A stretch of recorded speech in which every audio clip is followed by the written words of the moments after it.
ಜಾತಿ ಗಣತಿ ಮಾಡಿದ್ರೆ ಬಿಜೆಪಿಗೆ ಏನ್ ಪ್ರಾಬ್ಲಮ್ ಅಂತ ಸಚಿವ ಕೆಎನ್ ರಾಜಣ್ಣ ಕಿಡಿಕಾರಿದ್ದಾರೆ.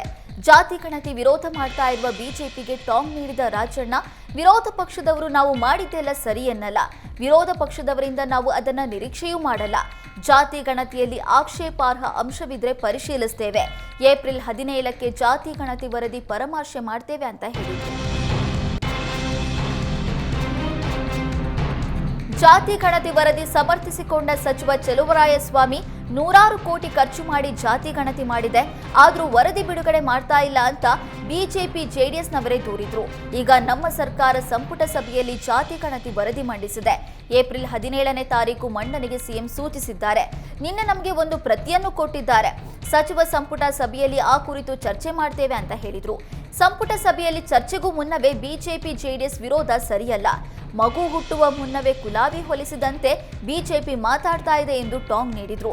ಎಲ್ಲಾ ಸಮಾಜಕ್ಕೂ ನ್ಯಾಯ ಕೊಡಿಸುವ ಕೆಲಸ ಜಾತಿ ಗಣತಿಯಿಂದ ಆಗಲಿದೆ. ಒಬ್ಬರಿಗೆ ನ್ಯಾಯ ಮತ್ತೊಬ್ಬರಿಗೆ ಅನ್ಯಾಯ ಆಗುವ ಪ್ರಶ್ನೆ ಇಲ್ಲ. ಸಣ್ಣ ಪುಟ್ಟ ನ್ಯೂನ್ಯತೆ ಇದ್ರೆ ಸಚಿವ ಸಂಪುಟದಲ್ಲಿಯೇ ತೀರ್ಮಾನಿಸಿ ಸರಿಪಡಿಸಿಕೊಳ್ತೇವೆ.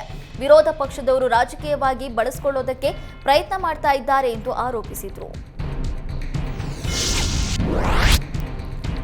ಜಾತಿ ಗಣತಿ ಬಗ್ಗೆ ಮಾತನಾಡಿದ ಶಾಸಕ ರಿಜ್ವಾನ್ ಅರ್ಷದ್, ಎಸ್ಸಿ/ಎಸ್ಟಿ ಸಮುದಾಯ ನಂಬರ್ 1 ಅಂತಿದೆ.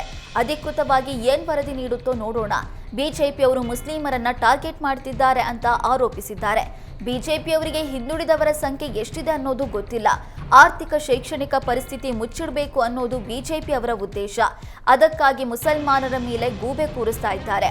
ಜಾತಿ ಜನಗಣತಿ ಅಧಿಕೃತವಾಗಿ ಚರ್ಚೆಯಾಗಿಲ್ಲ. ಕ್ಯಾಬಿನೆಟ್ನಲ್ಲಿ ಜಾತಿ ಗಣತಿ ಮಂಡನೆಯಾಗಿದೆ. ಬಿಜೆಪಿಯವರು ಹಿಂದುಳಿದ ವರ್ಗದ ವಿರುದ್ಧ ಷಡ್ಯಂತ್ರ ಮಾಡ್ತಿದ್ದಾರೆ.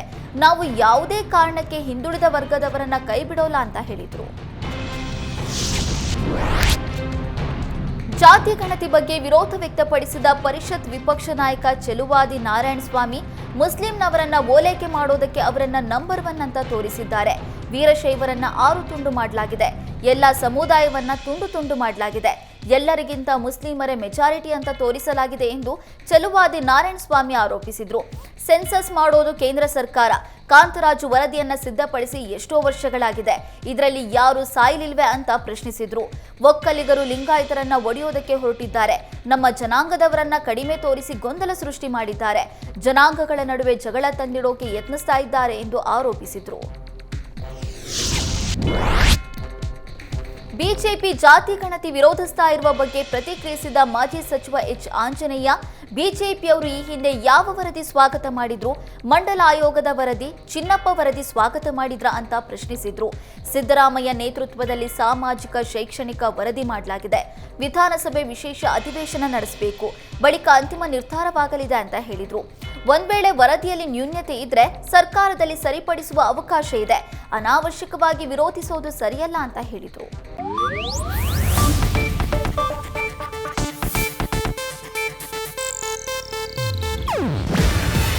ಇದು ಏಷ್ಯಾನೆಟ್ ನ್ಯೂಸ್ ನೆಟ್ವರ್ಕ್ ಪ್ರಸ್ತುತಿ.